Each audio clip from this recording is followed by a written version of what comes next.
ನಮಸ್ಕಾರ ಸರ್, ನನ್ನ ಹೆಸರು ಅವಿನಾಶ್ ಅಂತ. ನಮ್ಮದು ರೀಸೆಂಟಾಗಿ ಮ್ಯಾರೇಜ್ ಆಯಿತು. ಸೊ ಅದಕ್ಕೋಸ್ಕರ ರಜೆ ಇದ್ದಿದ್ದಕ್ಕೋಸ್ಕರ ನಾವು ಓಡಾಡೋಕೆ ಹೋದ್ವಿ. ಜಮ್ಮು ಕಾಶ್ಮೀರ, ಶ್ರೀನಗರ ಮತ್ತು ಬೇರೆ ಬೇರೆ ಪ್ಲೇಸಲ್ಲೆಲ್ಲ ಹೋಗಿದ್ವಿ. ಅರೌಂಡ್ 19 ತಾರೀಕಿಗೆ ನಾವು ಶ್ರೀನಗರಲ್ಲಿದ್ವಿ ಸರ್. ಅಲ್ಲಿಂದ ಆಮೇಲೆ ಶ್ರೀನಗರದಲ್ಲಿ ಮತ್ತು ಇದು ಸೋನ್ಮಾರ್ಗು ಅದೆಲ್ಲ ಮುಗಿಸ್ಕೊಂಡ್ಬಿಟ್ಟು ಪೆಹಲ್ಗಾಮ್ಗೆ ಹೋದ್ವಿ ಸರ್ ನಾವು.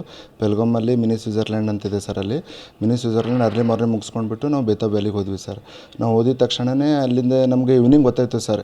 ಈ ನೀವು ಮಾಧ್ಯಮ ಮುಖಾಂತರ ನಮಗೆ ಗೊತ್ತಾಯಿತು ಈ ರೀತಿ ಘಟನೆ ನಡೆದಿದೆ, ಭಯೋತ್ಪಾದಕರ ದಾಳಿಯಾಗಿದೆ, ಒಂದು 25 ಜನ ಅಲ್ಲಿಂದ ತೀರ್ಕೊಂಡಿದ್ದಾರೆ ಅಂತ ನಮಗೆ ಆಮೇಲೆ ಸುದ್ದಿ ಬಂತು ಸರ್, ಈ ರೀತಿ ಅಂತ. ಹಾಂ ಸರ್, ಘಟನೆ ನಡೆದಾಗ ಅಲ್ಲಿರಲಿಲ್ಲ ಸರ್, ನಾವು ಪಾರ್ ಆಗಿದ್ವಿ ಸರ್. ಅಲ್ಲಿಂದ 14 ಕಿಲೋಮೀಟ್ರ್ ಬೇತಾಬ್ ವ್ಯಾಲಿ ಅಂತ ಇತ್ತು ಸರ್, ಆ ಕಡೆ ಇದ್ವಿ ಸರ್ ನಾವು.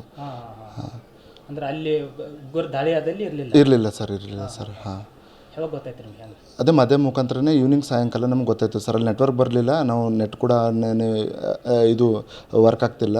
ಸೊ ಈವ್ನಿಂಗು ನನಗೆ ನೋಡೋ ಹ್ಯಾಬಿಟ್ ಇದೆ ನ್ಯೂಸು. ಸೊ ನಂಗೆ ಈವ್ನಿಂಗ್ ನೋಡುವಾಗ ನನಗೆ ಮಾಧ್ಯಮ ಮುಖಾಂತರ ಗೊತ್ತಾಯಿತು ಸರ್ ಈ ರೀತಿ ದಾಳಿ ಆಗಿದೆ ಅಂತ. ಸರ್ ನಾರ್ಮಲ್ ಆಗಿ ಭಯ ಒಂದು ಸೃಷ್ಟಿ ಆಯಿತು ಸರ್. ಮನೆಯಲ್ಲೆಲ್ಲ ಗೊತ್ತಾಯಿತು, ಮನೆಯಲ್ಲೆಲ್ಲ ಕಂಟಿನ್ಯೂ ಕಾಲ್ ಮಾಡ್ತಿದ್ರು, ಎಲ್ಲಿದ್ದೀರಾ, ಸೇಫ್ ಆಗಿದ್ದೀರಿ ಅದೆಲ್ಲ ಕೇಳ್ತಿದ್ರು. ನಾವು ಸೇಫ್ ಆಗಿದ್ದೀವಿ ಅಂತ ಹೇಳಿದ್ವಿ ಸರ್ ನಾವು. ಸರ್ ನಾನು, ನಮ್ಮ ದಂಪತಿ ಮತ್ತು ನಮ್ಮ ವೈಫು ಮತ್ತು ನಮ್ಮದು ಇದು ಕಸಿನ್, ನಮ್ಮ ಬ್ರದರ್ ಅವಿನಾಶ್ ಅಂತ 3 ಜನ ಹೋಗಿದ್ವಿ ಸರ್ ನಾವು. ಅಲ್ಲಿ ಒಂದು 4-5 ದಿನ ಇದ್ವಿ ಸರ್. ಒಂದೊಂದು ಊರಲ್ಲಿ 4-5 ದಿನ ಇದ್ವಿ ಸರ್ ನಾವು. ಹಾಂ ಸರ್, ಅದೇ ನಾವು ನಮಗೆ ಭಯ ಒಂದು ಸೃಷ್ಟಿ ಆಯಿತು ಸರ್. ಅಲ್ಲಿಂದ ಅದೊಂದು ರಾಂಬಾನ್ ಅಂತ ಒಂದು ಫ್ಲಡ್ ಬಂತು ಸರ್.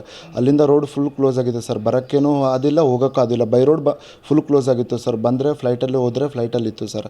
ಸಿಚುವೇಷನ್ ಇತ್ತು. ಆ ರೀತಿ ನಾವು ಹೆದರಿದ್ವಿ. ನಾವು ನಮ್ಮದು ಪರಿಚಯ ಇದ್ದವ್ರದ್ದು BT ಶ್ರೀನಿವಾಸ ಮೂರ್ತಿ ಅಂತ KPCC ಜನರಲ್ ಸೆಕ್ರೆಟರಿ ಅವ್ರಿಗೆ ಕಾಲ್ ಮಾಡಿದ್ವಿ ಸರ್, ಈ ರೀತಿ ಆಗಿದೆ ಅಂತ. ಪಾಪ ಅವ್ರು ಧೈರ್ಯ ತುಂಬಿದ್ರು. ಆಮೇಲೆ ವಿ ಸೋಮಣ್ಣ ಸಾಹೇಬ್ರಿಗೆ ಹೆಂಗೆ ಗೊತ್ತಾಯಿತು ಗೊತ್ತಿಲ್ಲ, ಅವರು ನಮಗೆ ಕನೆಕ್ಟ್ ಮಾಡಿದ್ರು ಸರ್, ಈ ರೀತಿ ಆಗಿದೆ ಅಂತ. ಕನೆಕ್ಟ್ ಮಾಡಿಬಿಟ್ಟು ನಾವು ಈ ಸಿಚುವೇಷನ್ ತಿಳಿಸಿದ್ವಿ, ಈ ರೀತಿ ಆಗಿದೆ ಸರ್, ನಮಗೆ ಹೆಂಗಾದರೂ ಮಾಡಿ ಇಲ್ಲಿಂದ ಕರ್ಕೊಂಡೋಗಿ ಅಂತಂದು. ಆಮೇಲೆ ಅವರು ಅಲ್ಲಿ ಸಂಬಂಧಪಟ್ಟ ಅಧಿಕಾರಿಗೆ ಹೇಳ್ಬಿಟ್ಟು ಲೆಟ್ರ್ ಹಾಕ್ಸ್ಬಿಟ್ಟು ನಮ್ಗೆ ಅಲ್ಲಿಂದ ಎಸ್ಕಾರ್ಟ್ ಮಾಡಿ ಕರೆಸಿದ್ರು ಸರ್. ಆಮೇಲೆ ಖಂಡ್ರೆ ಸಾಹೇಬರು ಕೂಡ ಗೊತ್ತಾಯಿತು ಸರ್, ಡಾಕ್ಟರ್ ಶರಣರಾಮ್ ಬೆಂದ್ರಾಳೆ ಕೂಡ ಗೊತ್ತಾಯಿತು. ಆಮೇಲೆ ಅವರು ಕೂಡ ಕಾಲ್ ಮಾಡಿಬಿಟ್ಟು ನಮಗೆ ಧೈರ್ಯ ತುಂಬ ಕೆಲಸ ಮಾಡಿದ್ರು ಸರ್.